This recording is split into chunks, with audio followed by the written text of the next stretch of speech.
बांझपन एक बहुत बड़ा कलंक माना जाता था महिलाओं के ऊपर। इनफर्टिलिटी क्या है? किस पॉइंट पे आकर कपल को एक्सपर्ट से मिलना चाहिए? कि 6 महीने बिना प्रोटेक्शन के ट्राई करने के बाद भी अगर बच्चा ना हो तो शुरू के 15 दिन ट्रीटमेंट होता है, बाद के 15 दिन मेडिसिन लेने हैं and at the end of the month we get our results. IVF के बाद जब हम बेबीज कपल के हाथ में देते हैं, that is a next level happiness to the couple as well as to the doctor. शापित है ये, अनफॉर्चुनेट है, और उन्हें पता नहीं कितने मंदिर, कितने बाबा, कितने डोरे और जो किसी ने बताया वो कर चुके होते हैं। ये फीमेल पे प्रेशर डालने की सोच को बदले। हम क्या कर सकते हैं कि सारा प्रेशर फीमेल पे ना आए? Talk about Ambanis. So Ambanis को तो हमने कभी प्रेग्नेंट देखा नहीं, कभी हमने उनकी प्रेग्नेंट अम्मी देखी नहीं है। It's like we are watching a Karan Johar movie. So एक लाइफ को आप उसकी ग्रोथ को स्टॉप करके फ्रीज कर दिया आपने, और फिर उसको वापस चालू कर दिया, और फिर उसको अंदर डाल दिया, और फिर उससे बच्चा बन गया। क्या ऐसा हो सकता है IVF के थ्रू सिर्फ एक बॉय चाइल्ड पाना? मैडम, चाहते तो बहुत लोग हैं। Sex selection is a crime in India.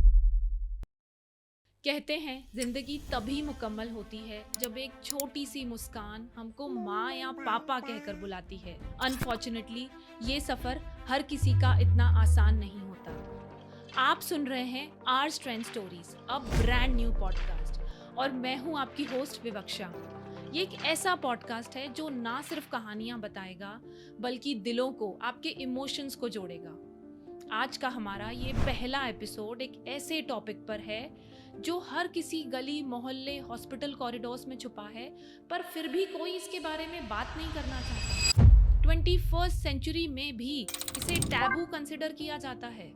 I think इसके बारे में इनफ अवेयरनेस ही नहीं है।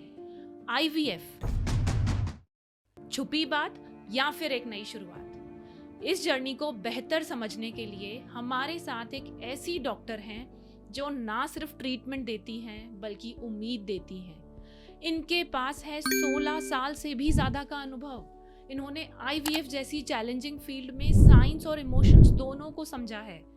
इनके गाइडेंस में हजारों कपल्स ने IVF के थ्रू कंसीव किया है और पेरेंटहुड को एंजॉय किया है। आइए वेलकम करते हैं doctor Hina Agarwal, trusted name in central India, IVF and infertility specialist. Thank you so much, ma'am, for being on the show. Welcome to the show. Thank you, Vivaksha. Thank you for having me here. It's my pleasure too. Thank you, ma'am. Ma'am, मैं खुद एक माँ हूँ और मैं ये समझ सकती हूँ कि IVF उन कपल्स के लिए एक साइंस बेस्ड ब्लेसिंग है जो नेचुरली कंसीव नहीं कर पाते। इस पॉडकास्ट के थ्रू हम ये कोशिश करेंगे कि लोग इनफर्टिलिटी को समझें, IVF को समझें, एक प्रॉपर मेडिकल हेल्प लें ताकि सभी पेरेंटहुड को इन्जॉय कर पाएँ। हम ये भी कोशिश करेंगे कि इस पॉडकास्ट को एक क्वेश्चन एंड आंसर सेशन की जगह एक नॉर्मल कॉन्वर्जेशन फ्लो में ले जाएं, और मुझे लगता है कि इस जर्नी को लीड करने के लिए आपसे बेहतर कोई नहीं हो सकता, क्योंकि आप एक वुमेन हैं, एक माँ हैं और IVF एक्सपर्ट भी। तो आइए शुरू करते हैं। Thank you so much. I will try my best कि मैं ज़्यादा से ज़्यादा आपको और हमारे ऑडियंस को सही इन्फॉर्मेशन दे पाऊँ, IVF के उन अनछुए, अनटच्ड पहलुओं को शेयर कर पाऊँ जो शायद बहुत से लोग नहीं जानते हैं। बिल्कुल बिल्कुल ma'am, I am pretty sure. Ma'am, पहले बेसिक समझते हैं। इनफर्टिलिटी क्या है?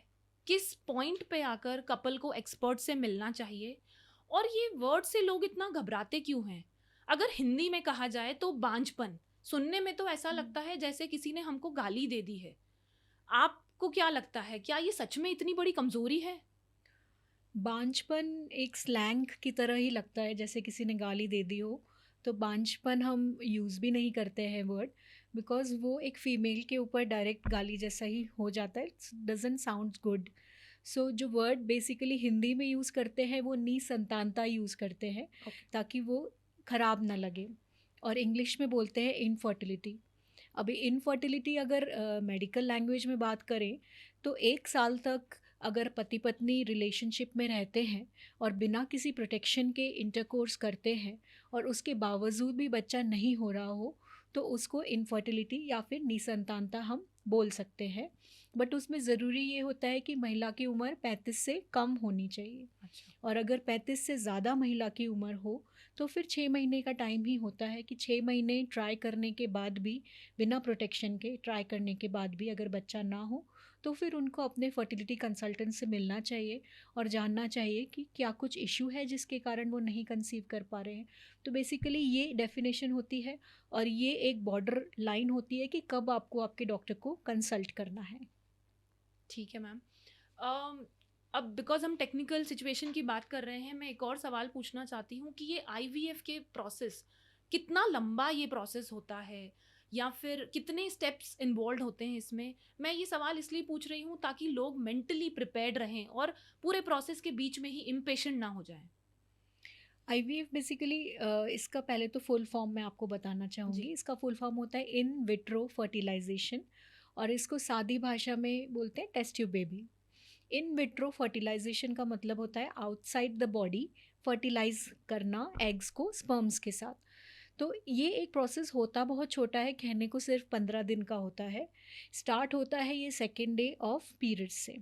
अभी ये सेकेंड डे ऑफ पीरियड से स्टार्ट होने के पहले भी इसके काफ़ी सारे चरण होते हैं, जिसमें जब पहली बार पेशेंट हमारे पास आते हैं तो उनकी हिस्ट्री ली जाती है, उससे उसके द्वारा समझा जाता है कि उनको क्या प्रॉब्लम है, आईवीएफ की रियल में ज़रूरत है कि नहीं है, और अगर ज़रूरत है तो आईवीएफ किस तरह का, आईवीएफ भी एक तरह का नहीं होता है, अलग अलग प्रकार का हो सकता है। तो वो हम डॉक्टर्स डिसाइड करते हैं कि इनको किस चीज़ की ज़रूरत है, तो उनको प्रॉपर काउंसलिंग की जाती है उसकी, उनको उस चीज़ के एक्सपेंसेस एंड ऑल एक्सप्लेन किए जाते हैं, उनके blood reports and other reports, laboratory reports जो होते हैं वो करवाए जाते हैं। उसके बाद सेकेंड डे ऑफ मेंसेस से इंजेक्शन स्टार्ट होते हैं जो कि 8 to 12 डेज तक चल सकते हैं। उसके बाद एक प्रक्रिया होती है जिसको बोलते हैं oocyte रिट्रीवल, जिसमें पेशेंट को जनरल एनेस्थीसिया देके उनके एग्स को बॉडी के बाहर निकाला जाता है। इसमें कोई भी कट नहीं आता है, ये एक सिर्फ नीडल से उस फ्लूइड को हम एस्पिरेट करते हैं जिसमें एग्स होते हैं। अभी वो जो एग्स हमको मिलते हैं उसके अंदर हस्बैंड के स्पर्म्स इंजेक्ट किए जाते हैं, जिसको बोलते हैं ICSI, intra cytoplasmic sperm injection. ये ICSI जो है ये ही IVF होता है। पुराने ज़माने में IVF होता था, जो अभी एडवांस टेक्नोलॉजी ICSI बोलते हैं उसे। और जब एग्स के अंदर स्पर्म इंजेक्ट हो जाते हैं फिर उससे एम्ब्रियोज रेडी होते हैं, जिनको टाइम लगता है 3 to 5 डेज़। 3 to 5 डेज़ में वो रेडी एम्ब्रियोज को बॉडी के अंदर ट्रांसप्लांट कर दिया जाता है एंड यहाँ पे IVF ओवर हो जाता है। इसके बाद कपल को 15 डेज़ के मेडिसिन लेने होते हैं और फिर प्रेगनेंसी टेस्ट किया जाता है। तो बेसिकली हम इसको अगर बिल्कुल सिंपलर समझें तो शुरू के 15 दिन ट्रीटमेंट होता है, बाद के 15 दिन मेडिसिन लेने हैं and at the end of the month we get our results. Okay ma'am, जैसे आपने एग रिट्रीवल प्रोसेस का बताया, क्या या किसी भी स्टेप में क्या ओवरनाइट हॉस्पिटलाइजेशन की ज़रूरत होती है? No no, not at all. One day भी ओवरनाइट हॉस्पिटलाइजेशन ज़रूरत नहीं होता। जैसे हमारा IVF सेंटर है, ILC fertility centre, that is only day care centre. The centre is not open at night because night रुकने का ज़रूरत ही नहीं होता है। दिन में ही जो IVF के सारे प्रोसीजर्स हैं वो हो जाते हैं। मैक्सिमम स्टे होता है 4 से 5 घंटे का, उसमें ये ओवर हो जाता है। तो नाइट रुकने का कभी पेशेंट को कोई काम नहीं पड़ता है। Okay ma'am, before we go into more technical questions, मैं ये जानना चाहती हूँ, आई एम श्योर हमारे व्यूअर्स भी जानना चाहते हैं कि आपने IVF जैसी इमोशनल चैलेंजिंग फील्ड को क्यों चुना? आई एम श्योर आपके पास कई ऑप्शंस होंगे, बट IVF ही क्यों? Yes, so yes, this is very close to my heart. जैसे ही हम गायनेकोलॉजिस्ट बनते हैं, after my post graduation I completed my gynaecology. At that very moment I was clear कि मुझे IVF में करना है, so I went for my IVF training. जब मैंने ये डिसाइड किया कि मुझे IVF में करना है, तब तो मेरा इंटेंशन था कि मुझे लाइफ में इमरजेंसीज़ बहुत ज़्यादा नहीं चाहिए, ये मेरा इंटेंशन था। बट जैसे ही मैंने IVF फील्ड में कदम रखा, it was totally a new world for me and it was such a fascinating world and it was, मुझे ऐसा महसूस हुआ कि ये मुझे अलग टाइप का प्लेजर केक दे रहा है। काम तो है ही मेरे लिए, but I started enjoying my work and the main thing was कि एज अ गायनेकोलॉजिस्ट मेरा तो काम था कि मैं डिलीवरी करा के बेबीज़ हाथ में देती थी कपल्स के। बट IVF के बाद जब हम बेबीज़ कपल के हाथ में देते हैं, that is a next level happiness to the couple as well as to the doctor, because वो चीज़ हम उनके हाथों में दे रहे हैं जिसका वो बहुत लंबे समय से इंतज़ार कर रहे थे। कोई कपल 20 साल से, कोई 25 साल से, वो राह देख के बैठे थे उनके फैमिली मेंबर्स की कब हमारे घर में बच्चा आएगा। और जब वो चीज़ आप उनके हाथ में दो, इट्स लाइक दे वो कपल्स हमको ऐसा फ़ील कराते हैं कि आप हमारे लिए भगवान हो। तो हमको तो उस टाइम पे ऐसा फ़ील होता है ना कि we are the chosen ones and God exactly. Has chosen us to give such happiness to the world. So this feeling is out of the words to explain. So इसलिए अब मुझे IVF जो feel है मेरी उससे प्यार सा हो गया है। बिल्कुल मैम, सही कहा आपने। I think you are the chosen ones, rightly said कि कितनी बड़ी खुशी है एक कपल के लिए पेरेंट हुँ। बनना, मैं समझ सकती हूँ। आगे बढ़ते हैं मैम। लोग आईवीएफ छुप कर क्यों करवाते हैं? ये हमने कॉमनली देखा है, लोग बाहर बताना नहीं चाहते, जैसे कोई गुनाह हो रहा है। क्या ये सिर्फ समाज की सोच है? जब आपके पास लोग पहली बार कंसल्टेशन को लेकर आते हैं या कंसल्ट करने आते हैं, तो उनकी सोच क्या होती है उस समय पर? कोई ऐसी स्टोरी आप हमारे साथ शेयर करना चाहती हो? विवाक्षा, जैसे आपने शुरू में बोला कि ये आईवीएफ इनफर्टिलिटी इसको बांझपन बोलते हैं। तो अभी तो टाइम थोड़ा चेंज हो गया है, बट पहले ये बांझपन एक बहुत बड़ा कलंक माना जाता था महिलाओं के ऊपर। और अगर किसी को बच्चे नहीं हो रहे हैं तो उसको काफ़ी तरह की ब्लेम्स दिए जाते यस। थे। यहाँ तक कि ये तक बोला जाता था कि ये शापित है, ये मतलब अनफॉर्चुनेट है, और हमारे घर में भी ये लेडी अनफॉर्चुनेट चीज़ें लेके आई हैं। तो ये चीज़ें होती थी जो कि अगर किसी को बच्चा नहीं हो रहा है तो ये एक प्रकार का बहुत बड़ा श्राप माना जाता था। और लोग ऐसा सोचते हैं कि बच्चे नहीं हो रहे हैं तो शायद हम में कुछ कमियां हैं। ऑफ कोर्स सभी अपनी कमियां दुनिया से छुपाना चाहते हैं। और दूसरी एक बात है कि आईवीएफ क्यों छुपाना चाहते हैं, तो ये एक भ्रांति भी फैली हुई है लोगों में कि अगर आईवीएफ होता है तो उसमें बाहर का बच्चा होता है, कि शुक्राणु बाहर के होते हैं या अंडाणु बाहर के होते हैं या बदल दिया जाता है, खुद का बच्चा नहीं है। तो लोगों को ऐसा लगता है कि अगर बाहर सबको पता चलेगा कि आईवीएफ हुआ है तो वो ये बोलेंगे इनका बच्चा नहीं है। तो ये कुछ चीज़ें होती हैं जिस कारण से लोग छुपाना चाहते हैं अपनी कमियों को। उनको लगता है कि बाहर के लोग यही समझें कि ये बच्चा नेचुरल हुआ है, ना कि कोई प्रक्रिया के द्वारा हुआ है, तो वो इसीलिए छुपाना चाहते हैं लोगों से। तो दूसरा सवाल आपका ये था कि लोग क्या सोच के आते हैं मेरे पास। तो मेरे पास जब आते हैं लोग तो वो काफ़ी ज़्यादा परेशान होते हैं, क्योंकि वो बहुत समय से बच्चे के लिए ट्राई कर रहे होते हैं। उन्होंने मेडिकल ट्रीटमेंट तो दुनिया भर के ट्राई कर लिए होते हैं, कम से कम 10 से 15 डॉक्टर्स के पास घूम के, अलग अलग ट्रीटमेंट के अलावा उन्होंने पता नहीं कितने मंदिर, कितने बाबा, कितने डोरे, और जो किसी ने बताया वो कर चुके होते हैं। फाइनली वो आईवीएफ के लिए आते हैं मेरे पास कि अब बस आईवीएफ ही एक राह नज़र आ रही है। तो उनका बस ये इंटेंशन रहता है कि मैडम कुछ भी हो, कैसे भी हो, आप बस हमको कैसे भी हमको एक बच्चा मिल जाए। और वो बिल्कुल तरसे हुए होते जी। हैं उस चीज़ के लिए। तो एज़ अ डॉक्टर मेरी रिस्पॉन्सिबिलिटी बहुत ज़्यादा बढ़ जाती है कि मैं क्या ट्रीटमेंट स्ट्रैटेजी उन लोगों के लिए प्लान करूं कि उनका ये ड्रीम फुलफ़िल हो जाए। ओके मैम, बिकॉज हम परसेप्शन की अभी बात कर रहे हैं, तो अर्बन फैमिलीज, अर्बन कपल्स जो वेल एजुकेटेड हैं, उनसे तो हम ये एक्सपेक्ट कर सकते हैं कि वो इस परसेप्शन के लिए पॉजिटिव रहें आईवीएफ के लिए। लेकिन जो रूरल कपल्स हैं, मतलब गांव के कपल्स, गांव की फैमिलीज, उनका एजुकेशन बैकग्राउंड भी इतना स्ट्रांग नहीं है, वो साइंस को भी इतना नहीं समझते हैं। आपको क्या लगता है हम ऐसी क्या स्टेप्स ले सकते हैं जो रूरल फैमिलीज या रूरल कपल्स भी आईवीएफ का फ़ायदा उठा पाएँ? आईवीएफ में सबसे बड़ी चीज़ ये होती है कि कपल्स को ये समझना होता है और ये मानना और एक दूसरे की कमियों को अपनाना ये बहुत ज़रूरी होता है। अर्बन कपल्स चूँकि एजुकेटेड होते हैं तो उनकी जो मेडिकल कंडीशंस हैं वो एक दूसरे से बहुत ज़्यादा छुपी नहीं होती हैं। तो वो मेडिकल कंडीशंस ओपन होती है।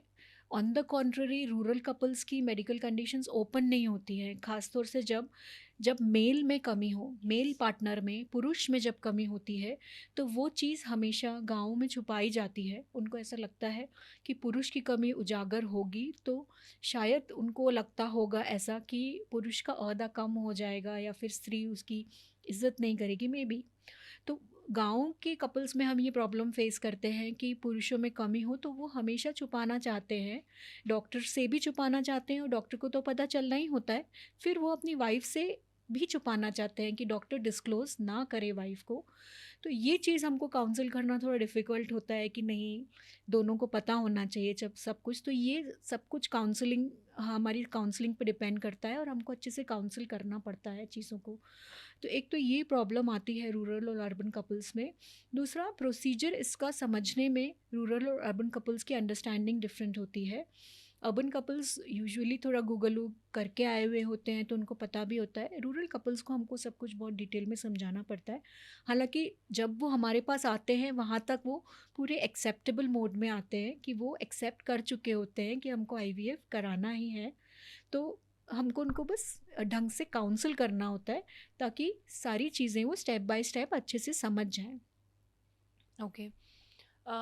मैम, अभी हमने बात करी रूरल फैमिलीज़ की। मैम, हमने रूरल कपल्स की मेंटालिटी को तो समझा है, बट मैं टियर 1 टियर 2 सिटीज़ के भी ऐसे कपल्स को जानती हूँ जिनको आईवीएफ के बारे में इनफ अवेयरनेस नहीं है।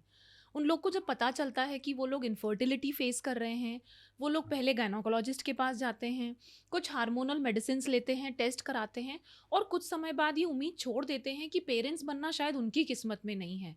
मुझे लगता है कहीं न कहीं ये हम अवेयरनेस फैलाने में पीछे रह गए हैं। आपको क्या लगता है, हम ऐसी क्या स्टेप्स ले सकते हैं जो टियर 1 टियर 2 सिटीज़ के कपल्स भी समझ सकें और आईवीएफ का पूरा फ़ायदा उठा पाएँ? टियर 1 टियर 2 सिटीज़ में आई थिंक अवेयरनेस काफ़ी है, लोगों को आईवीएफ के बारे में पता है। अगर हम मेट्रो सिटीज़ की बात करें तो वहाँ पे हस्बैंड वाइफ दोनों यूजुअली वर्किंग होते हैं और दोनों अपनी लाइफ में काफ़ी बिजी होते हैं। सो मे बी शायद वो बेबी प्लान करने में ही लेट हो जाते हैं। They are so much busy in their work life and other social lifes कि they don't want to plan baby earlier, और they are busy and time pass हो जाता है और उनको पता ही नहीं चलता है। यस। अभी आईवीएफ में बहुत ज़रूरी होता है, बायोलॉजिकल क्लॉक होती है फीमेल्स की बॉडी में, एंड विथ एज इन जैसे जैसे एज इंक्रीज़ होती है एग्स का नंबर कम होता जाता है बॉडी में, और एग्स की एजिंग भी होती जाती है। सो ये एक दो फैक्टर्स बहुत इंपॉर्टेंट होते हैं फीमेल्स में। और करियर के चक्कर में या फिर फ्रीडम ऑफ लाइफ के चक्कर में वो इन्जॉय करने के लिए लोग अपने बेबी कंसीव करने वाले प्लान को डिले कर देते हैं, and then they face difficulties afterwards. I'm not talking कि all the couples ये face करते होंगे, बट अगर ये इश्यूज मैं देखती हूँ तो ये मेट्रो सिटीज़ में ज़्यादा देखती हूँ जहाँ पे दोनों वर्किंग है और एक बहुत ही हेक्टिक लाइफस्टाइल है दोनों का, तो वो रिलेशनशिप ही नहीं रख पाते हैं because of their stressful lifestyle, you know. अगर हम बात करें कि टियर 2 सिटीज़ जो लाइक इंदौर, तो यहाँ पे अवेयरनेस तो है आईवीएफ के लिए, but at the same time accept नहीं करना चाहते हैं कि हाँ हम आईवीएफ पे हमको जाना ही पड़ेगा। वो ये सोचते हैं कि शायद हम ये कर लें तो हो जाएगा। आईवीएफ के अलावा एक दूसरा ट्रीटमेंट भी होता है जिसको बोलते हैं आईयूआई, शायद आईयूआई से हो जाएगा इससे। तो वो they keep on trying and trying and trying and finally they land up in a situation कि नहीं अब नहीं हो रहा है, तो then they go for IVF. So accept करने में थोड़ा सा टाइम लग जाता है। अवेयरनेस तो है बट एक्सेप्टेबिलिटी का थोड़ा इशू रहता है। ओके। मैम, आजकल हम ये भी देख रहे हैं, पहले कहा जाता था कि शी इज़ प्रेग्नेंट, लेकिन कपल अब प्राउडली कहते हैं कि वी आर प्रेग्नेंट। यस। ये एक पॉजिटिव शिफ्ट है, ऑफ कोर्स एक शेयर्ड रिस्पॉन्सिबिलिटी को दिखाता है। लेकिन अगर सिर्फ आईवीएफ की बात करें तो क्या ये सच है कि सारा फिजिकल और मेंटल स्ट्रेस, इंजेक्शंस, पूरा हॉस्पिटल प्रोसेस सिर्फ फीमेल को ही पूरा ये स्ट्रेस लेना पड़ता है आईवीएफ में? क्या ये सच है? Yes, it is true. It's like कि फीमेल्स का जो रिप्रोडक्टिव सिस्टम है it is a bit complicated, yes. And it is the females जिसको भगवान ने ये रिस्पॉन्सिबिलिटी दी है कि 9 महीने वो अपने वूम्ब में बेबी को कैरी करें and then they deliver. It's only the responsibility of females because this thing has been created by God God. Only. सो ये एक एक्स्ट्रा एडेड रिस्पॉन्सिबिलिटी है जो कि फ़ीमेल्स को ही दी गई है। अभी आईवीएफ एक ऐसा प्रोसेस है जो कि जिसमें हम प्राकृतिक प्रक्रिया को ही मिमिक करने की कोशिश कर रहे हैं। जो एक नेचुरल प्रोसेस बॉडी में नहीं हो रही है, उसी को हम बाहर कंडक्ट कर रहे हैं. Rest all is the same which is occurring in the body that has been planned by God. सो वो नहीं हो रहा है नेचुरल से, तो हम उसको बाहर को करने की कोशिश कर रहे हैं. तो it is plan by God only to give a little extra effort to the females. So IVF में भी ऐसा ही होता है कि फीमेल्स को थोड़ा एक्स्ट्रा एफर्ट्स देना ही पड़ता है. इंजेक्शंस भी कुछ होते हैं जो फीमेल्स को ही लेने पड़ते हैं, और कुछ प्रोसेसेस भी फीमेल्स को ही करने ही पड़ते हैं. तो ये हमारा प्लान नहीं है, this is the plan of God and we can not change it. तो मैम आप मेल पार्टनर को क्या सजेस्ट करेंगी ऐसे केसेस में? वो किस तरह से अपनी फीमेल पार्टनर को सपोर्ट कर सकते हैं, या कैसे वो इसको अपना इक्वली पार्टिसिपेट कर सकते हैं? So definitely the shift has already occurred, as you said, कि it is not I am pregnant, it is we are pregnant. So that is the shift which has already started. But ये हाँ, male partners को और ज़्यादा समझने की ज़रूरत है. बिकॉज फीमेल्स अगर आईवीएफ प्रोसीजर से गुजर रही हैं तो लॉट ऑफ मूड अनस्टेबिलिटी होती है, मूड स्विंग्स भी होते हैं, जैसे कि प्रेगनेंसी में होते हैं तो आईवीएफ के दौरान भी होते हैं. तो मेल्स को ये भी समझने की ज़रूरत है. और भगवान ने फीमेल्स को वो एक्स्ट्रा एक सहन शक्ति भी दी है कि अगर उनको मेल सपोर्ट करें तो बहुत अच्छी बात है, वो उस चीज़ से आसानी से निकल जाती हैं. So it's baby for both, तो both has to cope up with the things. So if the female is facing the male has to support her. Yes, rightly said. Ma'am, ये पूरे प्रोसेस में कपल काउंसलिंग का कितना role होता है? Counseling is very, very important part of IVF. I can say that it is the backbone of any IVF procedure, because IVF is connected with physical body. It is connected with the mental part of the patient and both the couples, and it is very much connected also with the financial part. So all three things are a main things of the any individual. सो एक financial हो गया, एक mental हो गया, एक physical, ये तीनों ही चीज़ें आईवीएफ में इन्वॉल्व हैं. तो जब ये तीनों चीज़ें इन्वॉल्व होती हैं तो काउंसलिंग बहुत ज़रूरी होती है. कपल को ये पहले दिन से समझाना बहुत ज़रूरी होता है कि वो क्या किस प्रोसीजर से गुज़रने वाले हैं, क्या क्या उनके साथ होने वाला है, कितना उनका एक्सपेंस होने वाला है, क्या उनके ऊपर मेंटल बर्डन आने वाला है, ऐसा होगा तो क्या होगा. सब चीज़ें पहले से समझा कर उनको प्रिपेयर करने से उनके लिए वो जर्नी आसान हो जाती है. Because it is a roller coaster ride. कब वो डाउनफॉल आएगा, कब अप आएगा, we don't know. But doctor और पेशेंट को वो जर्नी मैं कहूँगी कि साथ में ही ट्रैवल करनी है. पेशेंट के साथ कुछ होगा तो वो डॉक्टर भी फील करते हैं. तो इसीलिए वो एक रोलर कोस्टर राइड ना होके एक स्मूथ जर्नी बन जाए. इसीलिए वो काउंसलिंग बहुत ज़्यादा ज़रूरी होती है from the day one. And in every step of IVF requires counseling, because every step of IVF may give us new faces. So that to patient को वो समझाना, पेशेंट को उससे अवेयर कराना और वो पेशेंट ने एक्सेप्ट करना, वो सब पार्ट होता है डॉक्टर का. And it is mainly through counselling only. Right. Ma'am, एक और क्वेश्चन मेरे दिमाग में आया है कि जब हम इनफर्टिलिटी की बात करते हैं तब ये मान लिया जाता है कि फ़ीमेल में प्रॉब्लम है, जैसे कि आपने बताया कि रूरल कपल्स में ये आपने फेस किया है. लेकिन साइंस तो ये प्रूव कर चुकी है कि 40 to 50% मेल इनफर्टिलिटी के केसेस हैं. हस्बैंड्स की स्मोकिंग, ड्रिंकिंग हैबिट्स हैं, अगर लाइफस्टाइल फैक्टर हैं, स्लीप इश्यूज़ हैं, तो इन सब का इक्वल इम्पॉर्टेंस है. मैं ये चाहती हूँ कि हम ये फीमेल पे प्रेशर डालने की सोच को बदलें. हम क्या कर सकते हैं कि सारा प्रेशर फीमेल पे ना आए? Yes, it is still there in the rural areas. Urban में तो अभी काफ़ी चेंज हो गया है, बट रूरल में हाँ ये होता है कि फ़ीमेल को ही हर तरह से टॉर्चर किया जाता है.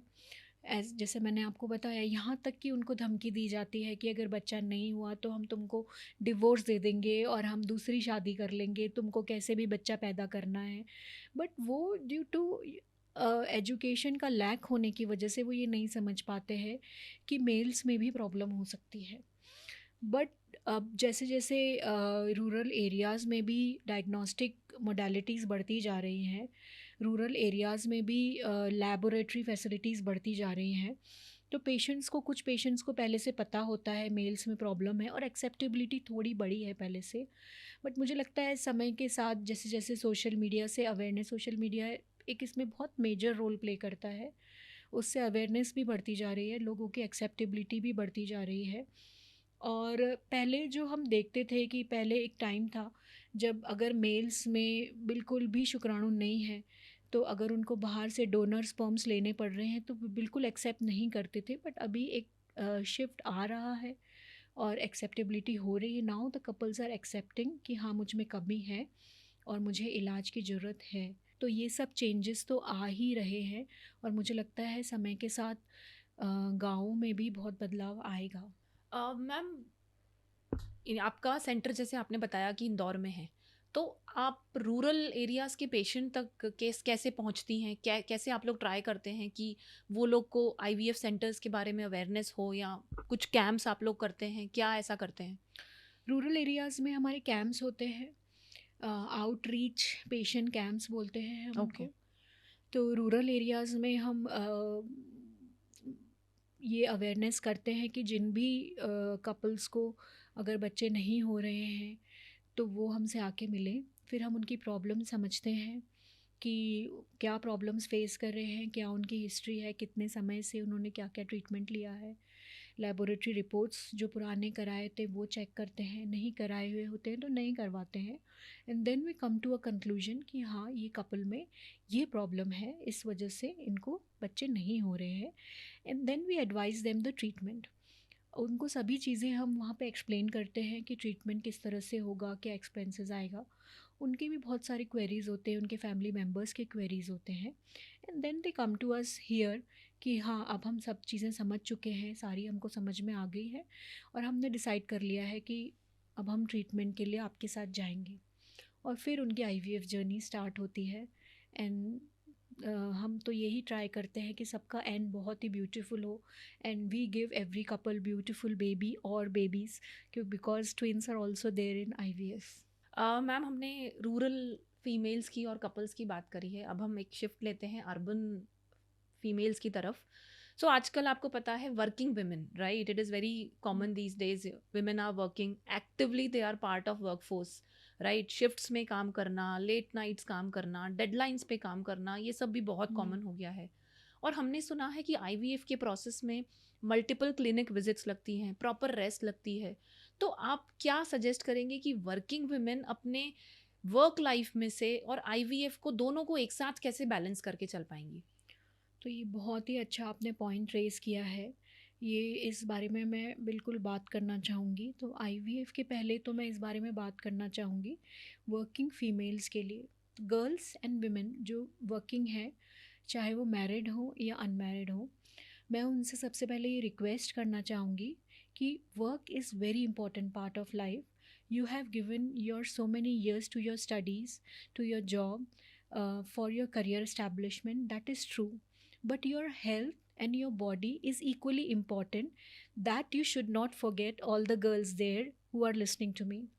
So जब से आपका पीरियड स्टार्ट हुआ है, द वेरी दैट डे आप एक यंग गर्ल बन गई हो। Now your reproductive system has matured. तभी से जब वो लड़की का पीरियड स्टार्ट हुआ है, at that time she is 10 or 12 years old। तो मदर्स ये ध्यान रखें कि उनकी हेल्थ, जो मेंस्ट्रुअल हेल्थ जिसको बोलते हैं, जो रिप्रोडक्टिव हेल्थ जिसको बोलते हैं, उसका ख्याल रखें। वो बराबर है कि नहीं, मेंसेस रेगुलर आ रहे हैं कि नहीं, जल्दी तो नहीं आ रहे हैं, डिले तो नहीं आ रहे हैं, बॉडी में डेवलपमेंट्स बराबर हो रहे हैं। उसके बाद जब वो मेजर हो जाते हैं after 18 years of age, the girls should themselves take care of the body. और वो ये ध्यान रखें कि वो हेल्दी फूड ले रहे हैं कि नहीं, एक्सरसाइज दे आर डूइंग और नॉट, मेंसेस आर रेगुलर और नॉट, उनके बॉडी में और कोई चेंजेस तो नहीं आ रहे हैं लाइक दैट कि if they are facing some problems, जैसे कि पीरियड्स के टाइम पे एक्सट्रीम पेन होता है, but girls they are having their meetings and late night jobs, तो वो टैबलेट्स ले लेके उस चीज़ को इग्नोर करते रहते हैं। तो ये एक चीज़ होती है। अच्छा, दूसरी एक चीज़ होती है, girls because of the career either they don't want to get married, and अगर शादी भी कर लेते हैं तो वो जल्दी कंसीव नहीं करना चाहते हैं। तो ठीक है, अगर आप शादी लेट करना चाहते हैं, बट एक डेडलाइन सबको फिक्स करनी चाहिए according to your reproductive health. जो आपकी रिप्रोडक्टिव हेल्थ फीमेल्स में होता है कि 35 years is the last cut off for the having a healthy baby. After 35 years baby conceive तो कर सकते हैं, but then there is a chance of having congenital anomalies in the babies. जो आपने कभी सुना होगा कि एक सिंड्रोम होता है जिसको बोलते हैं डाउन सिंड्रोम, जिसमें बेबीज़ एबनॉर्मल होते हैं, उनका फेशियल एक्सप्रेशंस भी एबनॉर्मल होता है, उनका मेंटल डेवलपमेंट भी एबनॉर्मल होता है। That is most common when the women are conceiving after 35 years of age. So many complications are occurring when the women are conceiving at a later ages.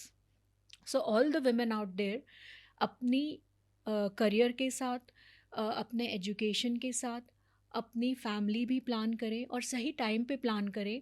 तो मैं तो चाहूँगी ही नहीं कि आपको इस आईवीएफ प्रोसीजर से गुजरना पड़े अगर आप इन सब चीज़ों का ध्यान रख रहे हैं तो। लेकिन फिर भी ये सब करने के बावजूद अगर आईवीएफ करवाना पड़ रहा है तो it can be managed along with the work, because IVF is a very short duration treatment. It doesn't require too much of time for the female. बस डेली इंजेक्शंस होते हैं जो घर पे वो खुद भी ले सकते हैं। सबकुटेनियस इंजेक्शन होते हैं जो जनरली फीमेल खुद भी ले सकते हैं। It's like just insulin pen. जो पेशेंट को डायबिटीज़ होता है वो डेली इंसुलिन खुद ही ले लेते हैं, ये उसी तरह के इंजेक्शंस होते हैं। तो डेली के इंजेक्शंस वो खुद ले सकते हैं। और फर्टिलिटी स्पेशलिस्ट के पास विजिट्स होते हैं, जो कि विज़िट के लिए वो टाइम निकाल सकते हैं 1 या 2 घंटा। और I think it can be manage along with work, doesn't require too much of rest also, so they can continue with their work. हाँ, ये ज़रूर है कि स्ट्रेस लेवल वो सब तो आपको वैसे भी मैनेज करना है लाइफ में। If you are trying to conceive, not trying to conceive, married, unmarried, every person should manage their stress. So this is also important in IVF too. Ma'am, मेरा अगला सवाल ऑलमोस्ट इसी टॉपिक पर था, biological clock versus career clock. तो हमने हमारे बड़ों से हमेशा यही सुना है कि जल्दी से शादी करना है और 30 के पहले पहले आपके बच्चे हो जाने चाहिए। लेकिन हम सेलिब्रिटीज़ को देखते हैं, वो लोग अपना एक सक्सेसफुल करियर इस्टेब्लिश करते हैं और आफ्टर 38 और 40 भी उनको हेल्दी बेबीज़ हो रहे हैं।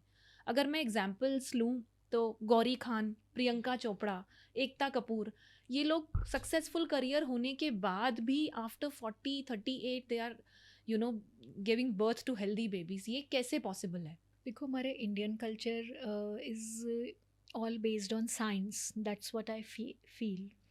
तो इंडियन कल्चर में एक ट्रेडिशन होता है, अगर आपने सुना हो, कि अगर भाई और बहन में 1-2 साल का अंतर है, बहन छोटी है, तो भी ऐसे बोलते हैं कि उसकी शादी पहले कर दो।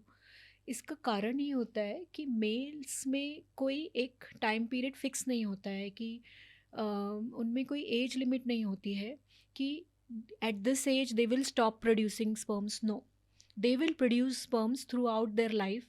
Till the year of 80 years they can produce sperms. Okay, but for females it is not so. They have a definite time period. जब तक उनका बॉडी में एग्स हैं, जब तक उनके मेंसेस आ रहे हैं, till then they can conceive. After that, उनका reproductive system has stopped working. After menopause, women cannot produce babies naturally. Of course, by IVF they can, but naturally they cannot produce babies. तो ऊपर वाले ने एक नियम बनाया है कि फीमेल्स में एक टाइम पीरियड दिया है, बट मेल्स में नहीं दिया है। और यही नियम के कारण ही हमारे जो धर्म में या हमारे कल्चर में फीमेल्स को अर्ली मैरिज और अर्ली कंसीव के लिए पहले चलता था, बट अभी due to career and all it has become equal. So that is, I am not saying कि that is wrong, that is also true.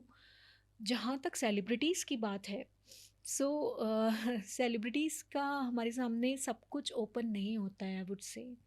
अभी बेबीज़ उनको कैसे हो रहे हैं, एकता कपूर को surrogacy, she is a single mother, she got a baby through surrogacy. अभी उनके खुद के एग्स थे, एग्स फ्रोज़न थे। when we talk about अंबानीज़, सो अंबानीज़ को तो हमने कभी प्रेग्नेंट देखा नहीं, कभी हमने उनकी प्रेग्नेंट अम्मी देखी नहीं। No, have you seen it? No, I think no. right. So when did they get pregnant? Where they delivered? How they delivered? We don't know. We have just seen their babies. Yes. So a lot of private things are hidden about them. So we don't know about the celebrities, what they are doing. But yes, you can get baby at any age because science is so much developed. So Yes. whatever be the age, you can get the baby through other scientific techniques, definitely by IVF. So what they have done, we don't know. How they have Right. delivered, how they have conceived, we don't know. So there are a lot of things hidden about the celebrities.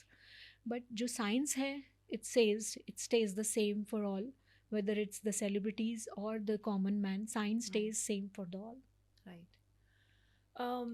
Ma'am अब हम बात कर रहे हैं कौन सी as right है baby को जन्म देने के लिए, एंड आईवीएफ के थ्रू ऑफ कोर्स आफ्टर 38-40 भी पॉसिबल है पेरेंट बनना। बट ये जो नया रूल आया है कि आफ्टर 50 कोई कपल आईवीएफ नहीं करा सकता, आपको क्या लगता है, क्या उन्हें हक नहीं है पेरेंट बनने का? क्यों ये रूल गवर्नमेंट ने लॉन्च किया है कि आफ्टर 50 आप आईवीएफ नहीं करा सकते? हमारे सामने रिसेंटली एक केस आया था सिद्धू मूसेवाला, राइट? उनके पेरेंट्स ने आफ्टर 50 एक बेबी आईवीएफ के थ्रू कंसीव किया है, एंड आई थिंक ये आईवीएफ ही था, right? Yeah, it's possible through IVF only. तो ये न्यू रूल के बारे में आप क्या कहना चाहेंगी, क्यों गवर्नमेंट ने ये रूल? बेसिकली हम जो रहते हैं ना, एक सोसाइटी में रहते हैं, and every society has its different rule. So we are living in the Indian society. Indian society, हम जिस सोसाइटी में रहते हैं, हमारा जो कल्चर है उसके बहुत डीप रूट्स हैं. As you know, I am not talking about any religion और any culture, but Hindu dharma is the oldest religion of all the religions in the world. So we have the Right. deepest roots, you know. Right. And we are living in society. अभी society को बनाने के लिए और society को चलाने के लिए कुछ नियम ऊपर वाले ने बनाए हैं. अभी ऊपर वाले ने क्या नियम बनाया है कि to have a baby you need 1 male and 1 female. Now IVF is उसको सरपास कर देता है. अगर IVF, तो सोसाइटी का बैलेंस डिस्टर्ब हो जाता है. सो अभी जब ये रूल नहीं आया था, ART लॉ, तब क्या हो रहा था कि सेलिब्रिटीज सब, Karan Johar, Ekta Kapoor, they are single parents. ये Yes. IVF के थ्रू कहीं से भी गैमेट्स लेके they were becoming parents. And similar with the homosexual societies also, they were going for, लोग शादी नहीं करना चाह रहे थे, लोग अकेले रहना चाह रहे थे. बहुत सारी सोसाइटीज़ में डिरेंजमेंट्स आने लग गए थे. डोनर्स बहुत ज़्यादा, डोनर एग्स का बहुत ज़्यादा ट्रीटमेंट होने लग गया था. गैमीट्स का मिक्सिंग स्टार्ट हो गया था. So this rule came. Now if you think कि अगर हम सोचें कि 60 ईयर्स में कोई फीमेल माँ बन सकती है IVF के थ्रू, तो हाँ, बन सकती है, क्यों नहीं बन सकती. लेकिन वो कब तक अपने बच्चे को पाल पाएगी? 10 साल का उसका बच्चा होगा तब वो 70 की हो 70. जाएगी, and you never know she will remain alive और नॉट. फिर उस Yes. बच्चे का क्या होगा? तो यही सब पहलुओं को सोचते हुए मुझे लगता है कि ये नियम बनाए गए हैं कि जिस बच्चे को आप इस दुनिया में ला रहे हो, उसकी जवाबदारी कौन लेगा? वो पेरेंट्स को ही लेना पड़ेगा ना. केवल पैदा करने का ही तो दायित्व नहीं है, उसको पालना, एटलीस्ट उसको अपने पैरों पे खड़ा करने तक का तो दायित्व माँ बाप का रहता है. Right. तो उस तक उनको जाने के लिए ज़िंदा तो रहना पड़ेगा ना. इसीलिए मुझे लगता है ये एज लिमिट फिक्स की गई है कि बच्चा पैदा हो जाए, उसके बाद एटलीस्ट आप उसको इतना बड़ा तो कर पाओ कि वो बिना किसी सहारे के जी पाए. राइट। मैम अब एक और हम हॉट और ट्रेंडिंग टॉपिक की बात करते हैं, एग फ्रीजिंग.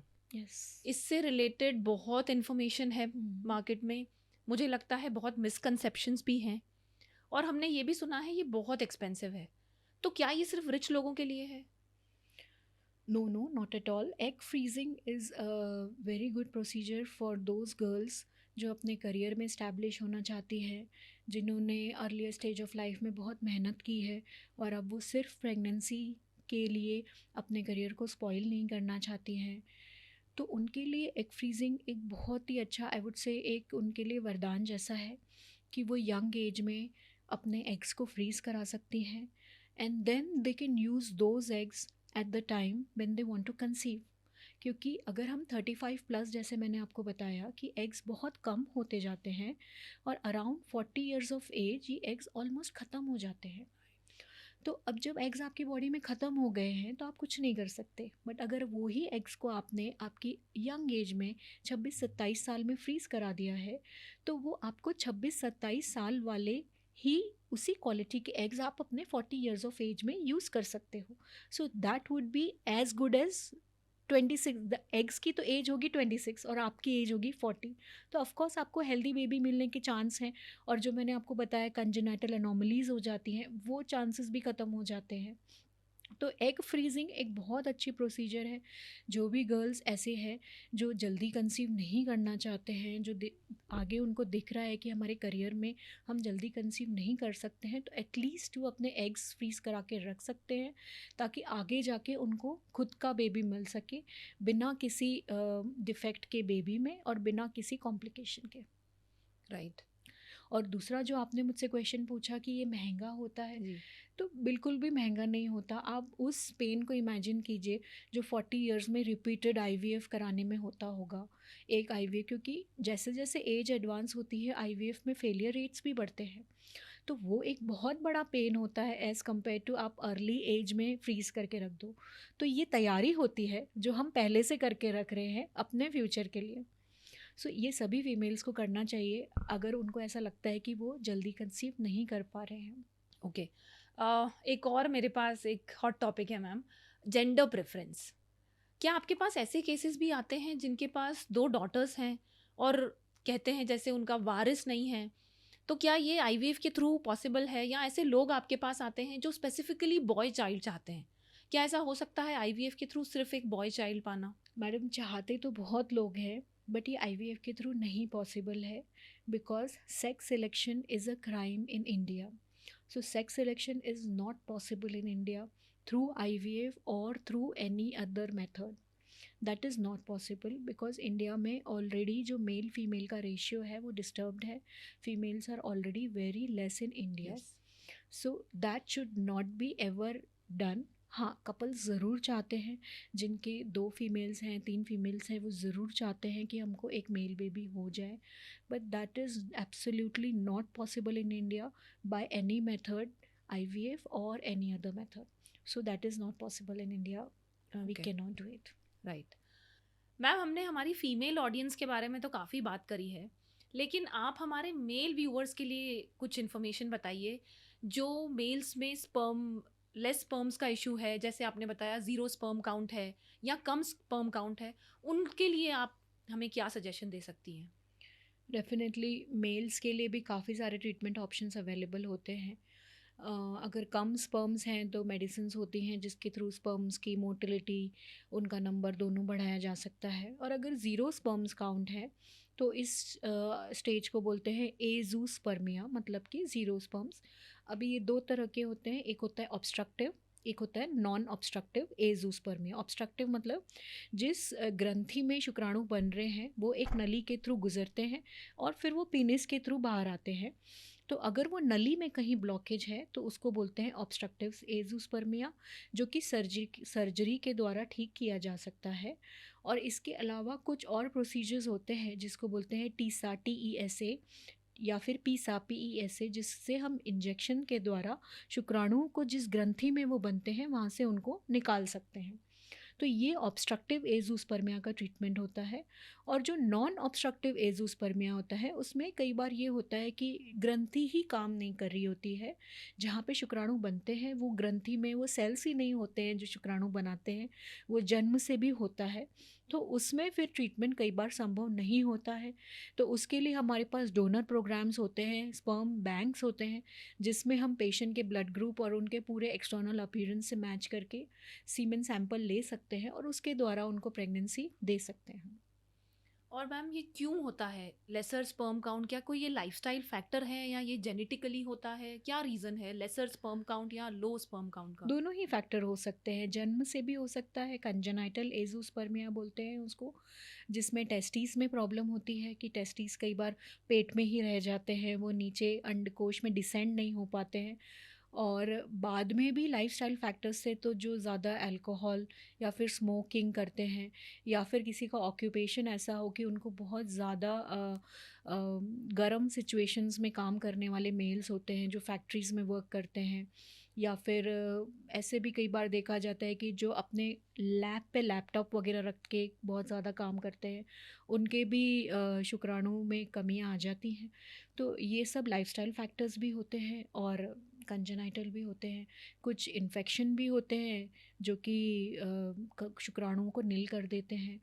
कोविड के बाद ये एक बहुत बड़ा हाइक आया था, जब कोविड की वेव आई थी सेकेंड, उसके बाद एज़ोस्पर्मिया बहुत ज़्यादा कॉमन हो गया था। तो ऐसा माना जा रहा था कि कोविड वायरस ने भी शुक्राणु बनाने वाली ग्रंथियों को इफ़ेक्ट किया है। तो ये कुछ तो वायरसेस भी होते हैं जो कर देते हैं शुक्राणु बनाने वाली ग्रंथियों को ख़राब। तो ये कुछ चीज़ें होती हैं, कुछ अवॉइडेबल हैं, कुछ अनअवॉइडेबल हैं।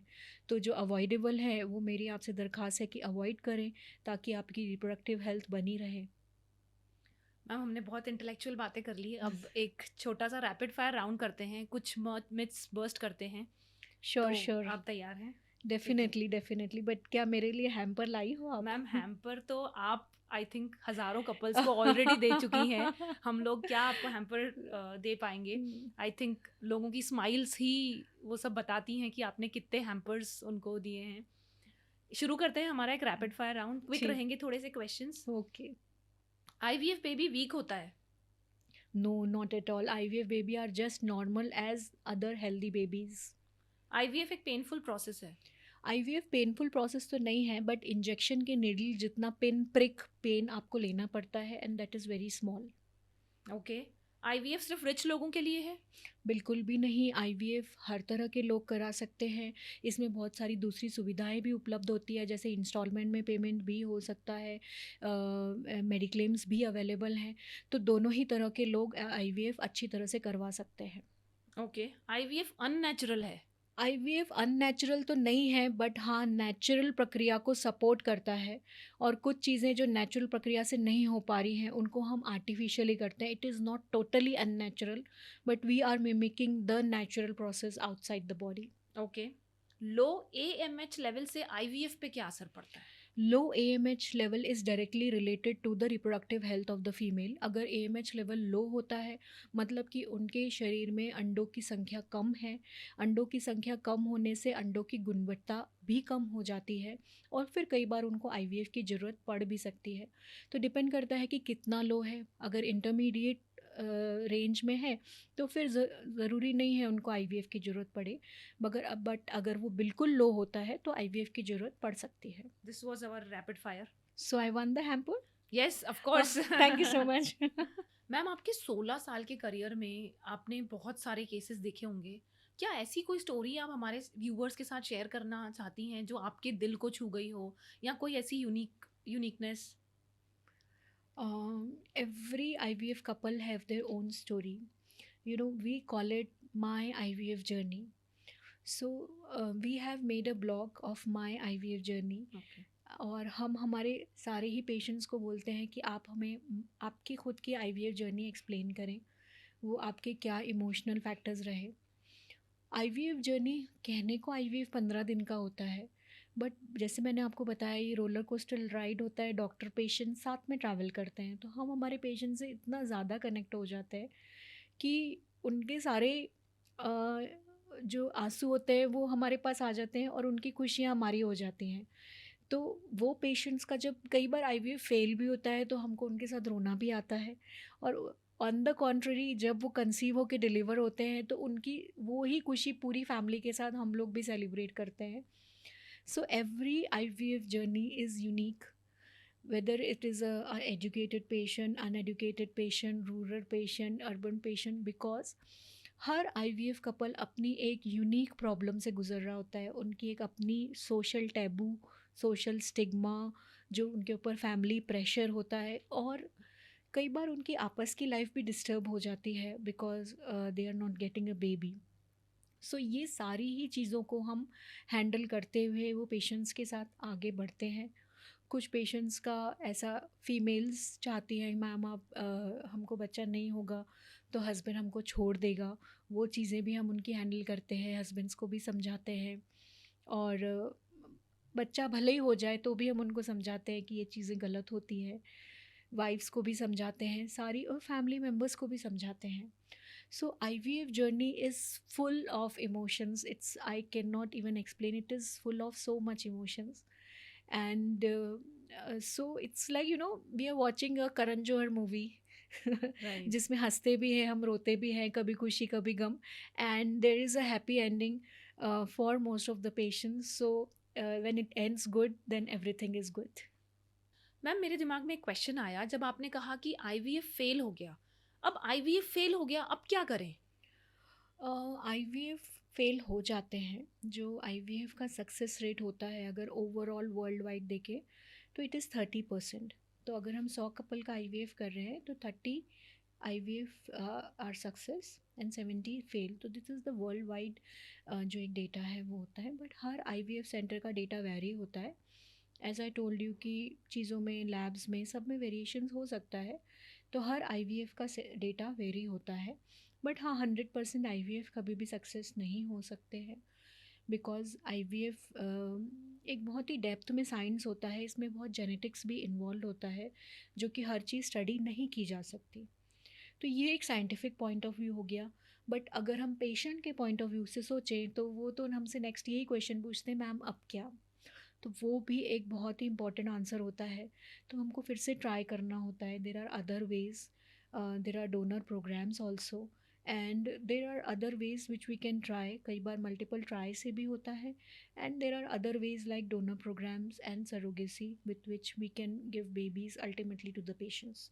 सो there are some ways in which we can provide कि इससे नहीं हो रहा है तो उससे हम ट्राई करें, लाइक दैट वेज। मैम ऐसे कुछ कपल्स जिनका आईवीएफ एक या दो बार फेल हो चुका है, क्या आप उनके लिए कुछ एनकरेजिंग मैसेज दे सकती हैं हमारे व्यूअर्स को? Yes, as I told you, it is a fight for you, it is a journey for you. So कई बार क्या होता है कि जर्नी में हमको पता नहीं होता है हमको कितने किलोमीटर्स चलना है। हम घर से सोच के निकले कि हमको 30 किलोमीटर की जर्नी है, बट रास्ते में पेड़ गिर गया, या हम मान लें रास्ते में नदी का उफान आ गया, तो हमको कई बार डाइवर्जन्स लेने पड़ते हैं, तो हमारी जर्नी बढ़ जाती है। बट अल्टीमेटली हमारा टारगेट ये होता है कि हम अपनी मंजिल पे पहुंच जाएं। तो आपका भी, सभी कपल्स का ये ही टारगेट होना चाहिए कि अगर हम एक दो बार हमको फेलियर्स मिल गए, राह में रुकावटें मिल गई, तो हमको उससे घबराना नहीं है, हमको उससे डरना नहीं है। हर चीज़ का सल्यूशन होता है, हमको रिपीटेडली ट्राई करना है और फाइनली अपने मंजिल तक पहुंचना है, और उसमें एज अ डॉक्टर हम आपके साथ हमेशा खड़े रहते हैं। Thank you so much ma'am. I think ये इनक्रेडिबल है कि आप कैसे साइंस और इमोशंस दोनों को एक साथ समझ रही हैं और ये सफ़र हमारे व्यूअर्स के लिए आसान कर रही हैं। Okay, great. मैम हमारा ये शो हर तरह के व्यूअर्स देख रहे हैं। आई एम श्योर कुछ यंगस्टर्स, कुछ रिसेंटली मैरिड कपल्स देख रहे होंगे जो फ्यूचर में पेरेंट्स बनना चाहते हैं। क्या आप उन्हें कुछ अर्ली चेकअप्स या कुछ मेडिकल टेस्ट एडवाइस कर सकती हैं जो उन्हें एज अ प्रिवेंटिव मेजर करा लेने चाहिए, या फिर कोई लाइफस्टाइल फैक्टर्स जो अभी उनकी फर्टिलिटी को इम्पैक्ट कर रहे हैं और उन्हें पता भी नहीं है? यस, जैसे मैंने आपको भी बताया, 1 साल ट्राई करने के बाद भी अगर कंसीव नहीं कर पा रहे हैं, तो सबसे पहले तो आप देखें कि आपका फ्रीक्वेंसी ऑफ इंटरकोर्स क्या है। So it should be minimum twice a week. तो अगर आपका बिजी लाइफस्टाइल है और आप इस ट्वाइस अ वीक भी अगर रिलेशनशिप नहीं रख पा रहे हैं, then first you should talk between yourselves and think about it and work on it. उसके बावजूद भी अगर नहीं हो रहा है तो कुछ बेसिक टेस्ट होते हैं। एक तो मेल्स में सीमन एनालिसिस का टेस्ट बेसिक होता है, और फीमेल्स में आप बेसिक टेस्ट करा सकते हो for your fertility, which is AMH test. And there are other test, वो फिर अदर टेस्ट जो होते हैं वो आपके कंसल्टेंट ही आपको एडवाइस करेंगे। ठीक है, तो ये 2 मेन टेस्ट होते हैं जो कि आप करा सकते हो। First you should work upon your those things कि आपके रिलेशंस हो रहे हैं कि नहीं, बराबर नहीं, अगर वो है। और इसके अलावा जो दूसरी चीज़ें होती हैं like diet and lifestyle, so that plays a very much important role in your fertility. And a healthy diet, time पे खाना खाना और हेल्दी खाना खाना, उसके अलावा एक वर्कआउट, या आप योगा करें या आप जिम करें, एक workout is also very important part of your life. So healthy diet and exercise, that should also be including if you are facing fertility issues apart from other things. Ma'am आपने जैसे ये test के बारे में बताया, AMH और sperm test, तो ये टेस्ट के बारे में कुछ डिटेल्स बताइए। क्या ये पेनफुल होते हैं या is it just a normal blood No, test? no, these are just normal tests. Sperm test is done by the semen sample. So husband has to give the semen sample in the laboratory, and then that semen sample is tested in the laboratory for the sperms, the count, the number, the motility of the sperms. And female का जो MH का test होता है वो blood में ही होता है, तो जैसे हम कोई भी रूटीन ब्लड टेस्ट कराते हैं उसी तरह से किया जाता है। एक चीज़ और जो मैं आपको बोलना भूल गई वो है addictions. Addictions and stress, they also add up to your infertility issues. So smoking and alcohol, these addictions also add up for both male and female. These add up to your fertility issues, so you should leave it. धीरे धीरे कम करके आपको छोड़ना ही पड़ेगा। और stress level आप जैसे भी मैनेज कर सकते हो। So nowadays we have too many things to manage are stress level. We have yoga, we have meditation, mindfulness, whatever things you can try, and you should manage your stress level too, because that to add up to your infertility issues. Okay ma'am, जैसे कि अभी हम workouts की बात कर रहे थे, right? तो वर्कआउट तो ऑफ कोर्स हर किसी को अपने रूटीन में लाना ही चाहिए, बट आजकल के यंगस्टर्स तो look in a certain way, वो लोग एक्सेसिव वर्कआउट्स कर रहे हैं, एक्सेसिव प्रोटीन पाउडर, स्टेरॉइड्स, ये सब ले रहे हैं because they want to show off to the world. तो क्या इन सब का भी इम्पैक्ट उनकी फर्टिलिटी पे पड़ता है? Definitely anything which is unnatural, whenever you depart from nature, आप जब भी प्रकृति से दूर जाएंगे आपकी बॉडी में उसका असर दिखेगा। बिकॉज हमारी बॉडी भी प्रकृति के पंच तत्वों से ही बनी हुई है। हमने हमारी बॉडी को उससे दूर किया, और जहाँ हमने आर्टिफिशियल स्टेरॉइड्स, हार्मोन्स या फिर कुछ भी चेंजेस करने की कोशिश की, तो आपकी बॉडी पे उसका इम्पैक्ट आएगा। फर्टिलिटी, रिप्रोडक्टिव सिस्टम तो एक पार्ट ऑफ योर बॉडी है, other systems of the body भी इफ़ेक्ट होंगे। आपने सुना होगा ज़्यादा प्रोटीन लेने से किडनी फेलियर हो गया, और ज़्यादा वर्कआउट करने से उसको जिम में हार्ट फेल हो गया। तो ये सब चीज़ें हम देखते हैं, हमारी डे टू डे लाइफ में पढ़ते हैं, सोशल मीडिया में भी देखते हैं। तो कुछ भी चीज़ जो एक्सेस में आप अपनी बॉडी के साथ छेड़छाड़ करोगे तो वो आपको कहीं ना कहीं प्रॉब्लम तो फेस करना पड़ सकता है। राइट। सोशल मीडिया की हम बात कर रहे हैं, राइट? आजकल 3-4 घंटे माइंडलेसली सोशल मीडिया पे स्क्रॉल करना तो बहुत कॉमन हो गया है। शायद 3-4 घंटे से भी ज़्यादा कुछ लोग स्क्रॉल करते हैं। तो क्या इसका भी कहीं ना कहीं इम्पैक्ट फर्टिलिटी पे पड़ रहा है और हमें पता भी नहीं है? You know, social media it is a double aged sword. एक तरफ तो ये बहुत चेंजेस कर रही है, रेवोल्यूशन ला रही है, पूरे हमारा सोसाइटी चेंज हो रहा है इन अ पॉजिटिव वे, और एक तरफ ये बहुत सारी नेगेटिव चीज़ें भी लेके आ रही है। तो ये एक सिक्के के दो पहलू हैं, जब भी एक पॉजिटिव चीज़ आएगी उसके साथ नेगेटिविटी आनी ही आनी है। अब ये हमारे ऊपर है कि हमको एक्सेप्ट क्या करना है। हमारे सामने एक साफ़ पानी रखा है, एक गंदा पानी रखा है, अब हमारी इच्छा है हमको क्या पीना है।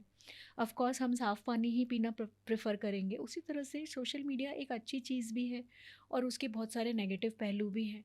तो अगर हम ढूंढना चाहें तो सोशल मीडिया हमको काफ़ी चीज़ों के लिए अवेयर भी करता है। जैसे कि हम देखें तो योगा के लिए और एक्सरसाइज के लिए काफ़ी अवेयरनेस आई है, डाइट के लिए काफ़ी अवेयरनेस राइट। आई है लोगों में through social media.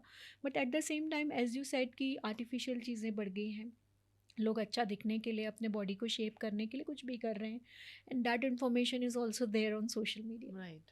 So you have to filter things, जैसे हम हमारे फ़ोटो में फ़िल्टर लगाते हैं राइट। वैसे ही हमको चीज़ें भी फ़िल्टर होके फिल्टर लेना करनी पड़ेगा, चाहिए। पानी को भी फ़िल्टर करके हम पीते हैं, तो हमको इन्फॉर्मेशन को फ़िल्टर करना is very important. Social media पे ही मैम मेरा एक और क्वेश्चन है। आजकल सोशल मीडिया पे पेड प्रमोशंस, मार्केटिंग कैंपेन्स पे लाखों हज़ारों रुपए खर्च हो रहे हैं। अब आम आदमी कैसे सही आईवीएफ डॉक्टर का या फिर बेस्ट आईवीएफ सेंटर का चुनाव करे? एक बेस्ट आईवीएफ सेंटर में क्या फैसिलिटीज़ होनी चाहिए? आईवीएफ सेंटर कहने को it is a medical speciality. तो आईवीएफ सेंटर का जो मेन हार्ट होता है, जो आईवीएफ सेंटर का दिल हम बोल सकते हैं, वो तो वहाँ के ट्रीटिंग डॉक्टर ही होते हैं। बिकॉज़ डॉक्टर जितने अच्छे होंगे, वो उनका जो नॉलेज एक्सपीरियंस होगा उसी से वो आईवीएफ सेंटर रन होता है। तो मेनली एक आईवीएफ सेंटर में सबसे पहले तो जो भी पेशेंट्स देख रहे हैं उनको ये समझना होगा कि यहाँ पे ट्रीटिंग डॉक्टर कौन है, उनका एक्सपीरियंस क्या है, तो वो डॉक्टर को समझना होगा उनको। सेकंड, जो आईवीएफ के लिए, एक सक्सेसफुल आईवीएफ होने के लिए जो ज़रूरी होता है वो होता है टीम। बिकॉज डॉक्टर अकेला काम नहीं कर सकता है, IVF is done with a team. So इस टीम की जो मेन नेक्स्ट पार्ट होते हैं वो होते हैं एम्ब्रोलॉजिस्ट। एम्ब्रोलॉजिस्ट वो डॉक्टर होते हैं जो लेबोरेटरी में काम करते हैं, आईवीएफ लैब में जो काम करते हैं। उनका मेन वर्क होता है एग्स को सेपरेट करना, एग्स और स्पर्म्स को मिलाना और उनसे embryos banana. So you can think कि ये भी उतना ही इम्पॉर्टेंट काम है जितना कि एक डॉक्टर का है। सपोज़ मैं डॉक्टर हूँ, मैंने पेशेंट को अच्छे से अच्छा मेडिसिन दिया बट एम्ब्रियोज अच्छे नहीं बनाए या उन्होंने अपने स्पर्म और एग्स को मिलाने की प्रक्रिया ठीक से नहीं की, तो वो आईवीएफ सक्सेस नहीं हो पाएगा। तो दूसरी ये चीज़ होती है। तीसरा जो इम्पॉर्टेंट थिंग होता है जो पेशेंट्स को चेक करना चाहिए, जो पेशेंट नहीं देखते हैं बिल्कुल, वो होता है आईवीएफ लैब। आईवीएफ लैब एक ऐसी चीज़ होती है जिसके ऊपर रिजल्ट्स बहुत ज़्यादा मैटर करते हैं। IVF lab is dependent upon the technology because it is mainly technical चीज़। अगर टेक्नोलॉजी हम एडवांस यूज़ करते हैं, बेसिकली टेक्नोलॉजी हम इसलिए यूज़ कर रहे हैं कि हम आईवीएफ लैब की एयर को कितना प्योर बना पाएँ। वो एयर जितनी प्योर होगी उतनी ही वो मदर के वूम को मिमिक करेगी। मैं जैसे बार बार बोल रही हूँ, बार बार बता रही हूँ कि हम एक नेचुरल प्रोसेस को मिमिक कर रहे हैं। तो अगर हम एम्ब्रियो बना रहे हैं तो हमको मदर की जो गर्भाशय है उस एनवायरनमेंट को बाहर बनाना है, जो कि एक प्योर एनवायरनमेंट है। वहाँ पे कोई बैक्टीरिया वायरस नहीं है, वहाँ पे कोई धूल के पार्टिकल्स नहीं हैं। तो हमको एक ऐसा एनवायरनमेंट बाहर क्रिएट करना है। अभी हम जहाँ बैठे हैं वहाँ पे लाखों वायरस हैं, लाखों बैक्टीरिया हैं, बहुत डस्ट है। जब हम यहाँ पे देखें, अगर हम इलेक्ट्रॉन माइक्रोस्कोप, यहाँ पे हमको वही सब दिखेगा। बट आईवीएफ लैब जो है, हम इसको जितना प्योर कर पाएंगे उतने एम्ब्रियोज अच्छे बनते हैं, उतने एम्ब्रियोज हेल्दी बनते हैं। सो आईवीएफ लैब में भी चीज़ें होती है, जैसे हमारा जो आईवीएफ लैब है आईएलसी फर्टिलिटी सेंटर पे, it is a 0.3 micron lab. इसका मतलब ये होता है कि 0.3 माइक्रॉन जितने धूल के कण भी वहाँ पे नहीं जा सकते। सो 0.3 माइक्रॉन इज़ वेरी स्मॉल। वो एक ही सेकेंड में बहुत बार एयर फिल्टर हो रही है। तो जब हम जा रहे हैं, हम ब्रीथ कर रहे हैं, तो भी हम वहाँ पे धूल के कण निकल रहे हैं, हमारी सांस से भी उसको भी बार बार फिल्टर करके वो एयर को प्योर बनाते हैं। So for that we have instruments like air handling unit which make our lab 0.3 micron lab, and it is the class 10,000 lab according to the European standards। और ये स्टैंडर्ड सेट किए हुए हैं European standard से कि हाँ इतने lab आपकी है तो ये क्लास 10,000 है and it is the good lab. So that is also a very important part, जो कि पेशेंट्स जो भी आईवीएफ लेना चाह रहे हैं उनको जानकारी नहीं होती है, तो वो चेक नहीं करते। डॉक्टर से तो सभी मिलते हैं, डॉक्टर को सभी चेक करते हैं, बट लैब कोई नहीं देखता है क्योंकि उनको पता ही नहीं होता है कि लैब में क्या देखना है। तो ये कुछ इम्पॉर्टेंट इन्फॉर्मेशन है जो कि आपके माध्यम से मैं सभी ऑडियंस को बताना चाहूँगी कि ये ज़रूर चेक करें कि आप जिस आईवीएफ सेंटर में जा रहे हैं वहाँ की टीम, डॉक्टर और लैब कैसे हैं। मैम, सोशल मीडिया प्रमोशंस की बात की जाए तो आजकल कॉरपोरेट्स में तो होड़ लगी है।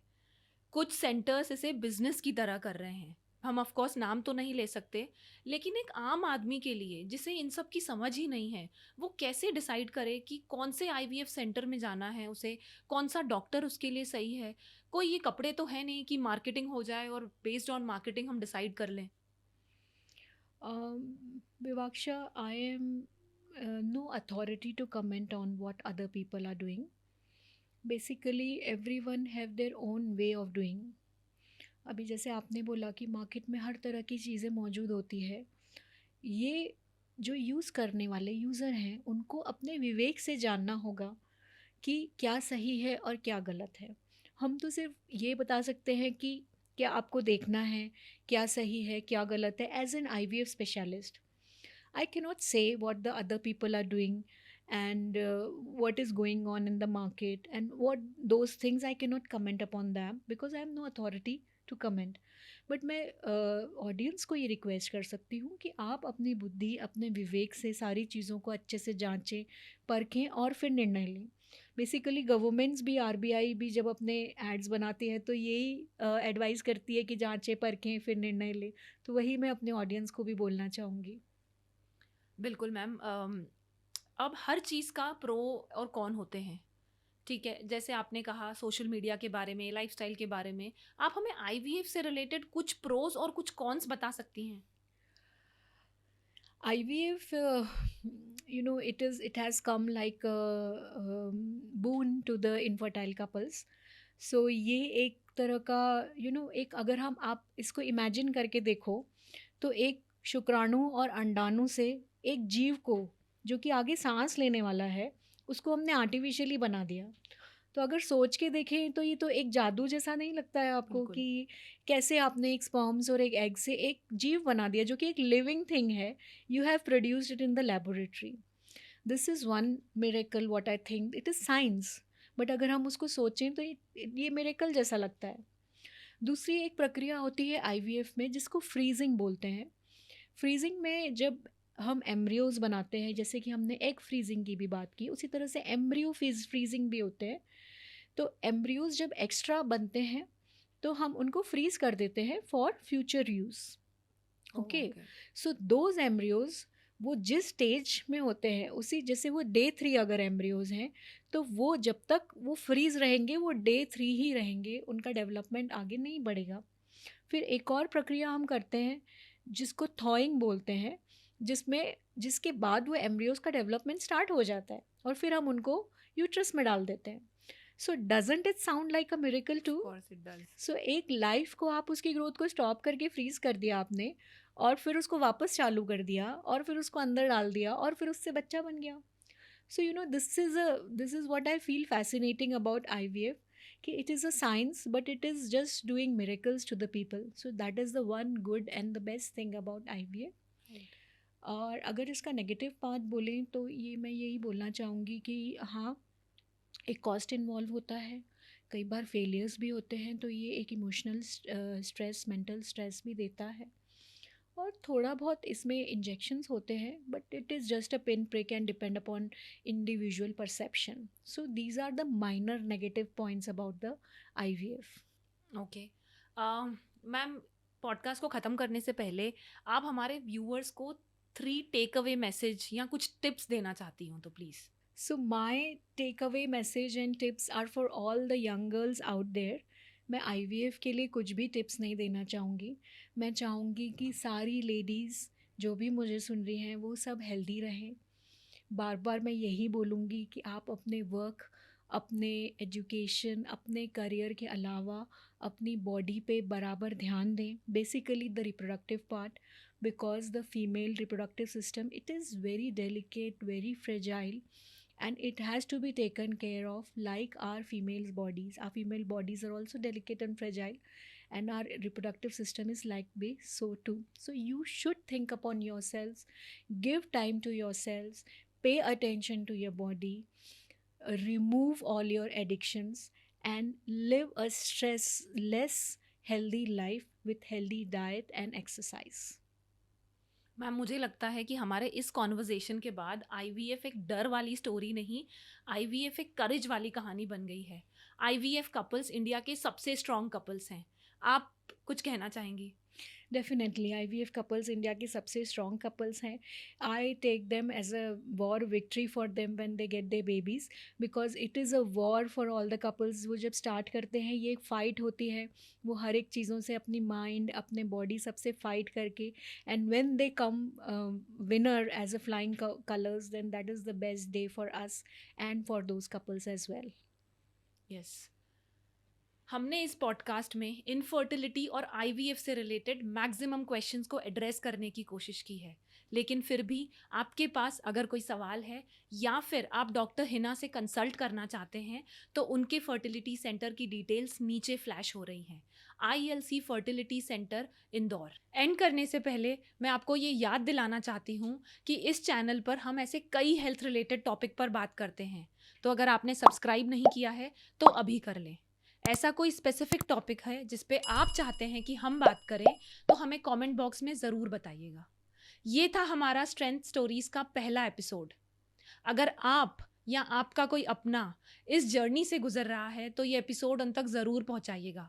और याद रखिए, जब हम अपनी कहानी बोलना शुरू करते हैं तभी समाज सुनना शुरू करता है। Thank you and this is me Vivaksha signing of.